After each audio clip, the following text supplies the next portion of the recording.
So I just watched Highlander for the first time, and yes, I know. How have you never seen Highlander before? I've gone through this with everyone I've mentioned it to. Honestly, I don't know how I never got around to watching it. I think it's just one of those films where the cultural osmosis made me feel like I already watched it, so I just didn't bother getting round to it. Let me tell you though, I've fallen in love with this film. It's a campy fantasy action thriller about people chopping other people's heads off in order to be the only person left who chopped somebody else's head off. In it, we follow Christopher Lambert, an American actor who was apparently born an immortal in the Scottish Highlands, and when he doesn't die like a normie, his clan kicks him out because clearly he's some sort of devil baby. After this, Sean Connery, a Scottish actor, plays a Spaniard who comes to tell him that he's immortal, and then they have sword fights. And that's just the flashback scenes, because now everything is in the present day.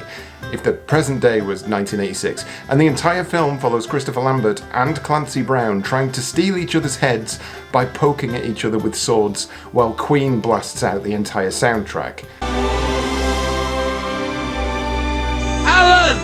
Also, the prize for chopping off everyone's head is to be able to make babies. It is truly one of the greatest nonsense films I've ever seen in my life. And then I tried the game.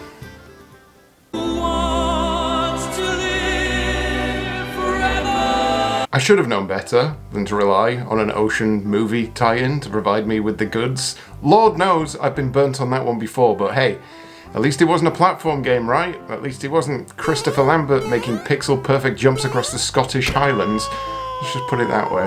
What we actually get, instead, is a rough interpretation of 3 of the Give Me Back My Sperm Please beheading battles from the film. The first being against everyone's favourite slurring Spaniard, Sean Connery.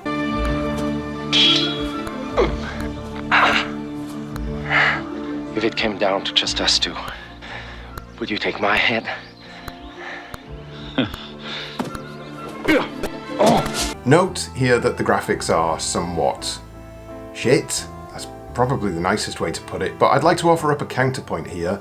The animation on these shitty looking lumps of pixelated humanoid is actually pretty good for the humble specky, and it's clear that the developers were having to make a decision between the cinematic swings and chops of the sword over characters that look like unfinished crosswords. That's about all I've got to say on the good side, because my gosh, what a lummox this is to play. Keyboard controls are undefinable, so if you're going to go with good old-fashioned button presses, then this is what you're dealing with. W is up, X is down, A is left, D is right, and S is attack. This is already an affront to human hands, but consider the fact that you have to press multiple buttons at once in order to do anything, and you'll soon realise you're playing finger twister with yourself. And there's not an awful lot of point in trying, because nothing you press feels like it's actually doing anything at any given time. It took me so long to get used to it, in fact, that Lambert spent 90% of his time parked on his buttocks, while El Shauno Conario slapped me silly with his spunk stick. I clearly needed to consult the manual. Oh my god, why? Look at this. Why is this so complicated? Just let me kill people, please. You know, the closest modern day game I can think of that tries to replicate something similar to this is Nidhogg, a game where 2 players chase each other and try to poke their tummies off with swords. The game actually kept things a little simpler than Highlander when it comes to the sword play, but the general gist was the same. Parries, defending, attacking during opportunities. It's a game of skill, a game of wits, a game of speed and dexterity, and it absolutely does everything that Highlander feels like it's trying to do, but doesn't actually do it at all. The instructions may seem complicated at first, but it will soon be apparent that the sophistication of movement gives animation of the highest order and provides stimulating and exciting play. So saith the instructions, but that's the most wishful thinking I've ever seen from an instruction manual. The attempt was made, sure, but the actual execution is virtually impossible to describe, leading, coincidentally, to your own consistent execution. It often feels like you're merely suggesting what the game should do, and it will, if it fancies, have a go.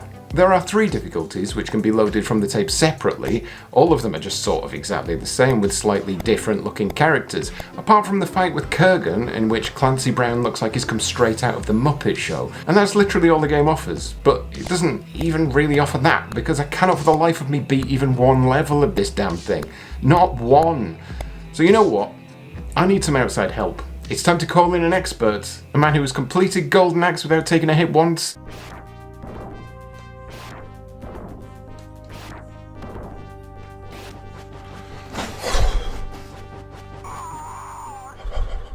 A man who can shoot his way through R-Type without ever taking a shot back.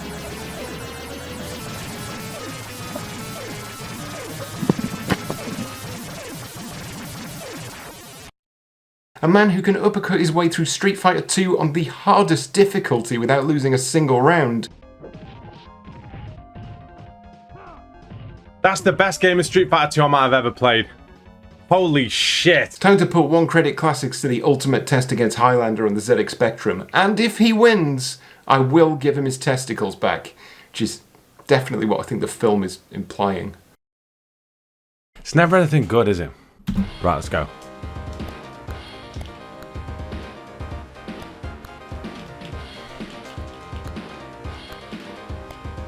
Problem is, I don't know how to defend. That matters very little.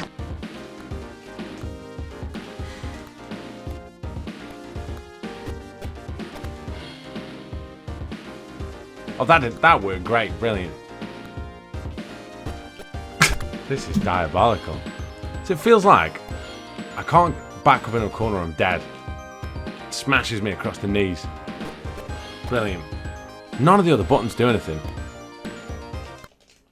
Oh, hey, up. I paused that by mistake. Right. I can't even hit him when he's not moving.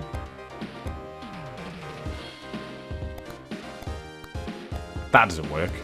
No. Okay, that doesn't work. This is poor, isn't it? The problem is, right, is what you're trying to do with a game like this is you're trying to replicate the cut and thrust of a sword fighting battle. But it just turns into like a fight scene off The Real Football Factories International with Danny Dyer. You really do have to ask yourself if it was all worth it. Garbage. Absolute garbage. I don't know what you want from me here. You know what I mean? It's, like I say, it's never good, is it? It's never, oh, Ben, I'm doing a video on, do you know what I mean? Something amazing. Doing a video on Renegade. Fancy putting a clear together. Oh, do you know what I mean? I'm going through the Fruit Machine Simulator series. Do you want to put some gameplay together for that? Yeah, that'd be dead good. No, I'm playing something piss poor, right? That I know with your ridiculous personality. Right, am I winning this? No. Is this beatable? So there's two other people after this, and they both fight in the same way apparently, and there's nothing to be gained by winning. So like, you just go to the next one and then beat the next one, and then beat the one after that, and then it goes back to the start. A lot of games in this era was pointless. This is even more pointless because I can't really find out a way of controlling it properly. I read a thing about how to control it, and it said you needed two hands, like in the and I know a lot of us have got two hands, but I mean, it said that you needed like a proto like Virtuon, do you know what I mean, on the Saturn with like two sticks. You had to like control in a thingy way, and then I reread it and thought, does that just mean if you're playing two player? I don't know, right? But the control seems so complicated, and it controls terribly. This might be the worst game you've got me to play. Do you know what I mean? It's woeful. Absolutely. Imagine getting this on Christmas Day. Honestly, just go. Do you know what I mean?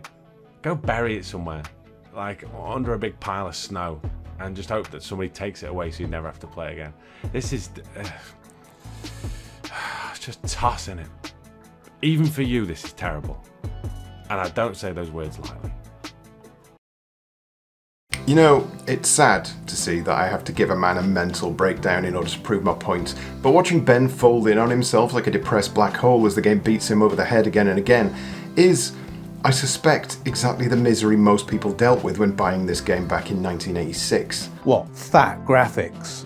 It's not something we see that often on the Spectrum. That was the first thing that struck me, and the second thing was the fact that I found it very difficult to win a battle.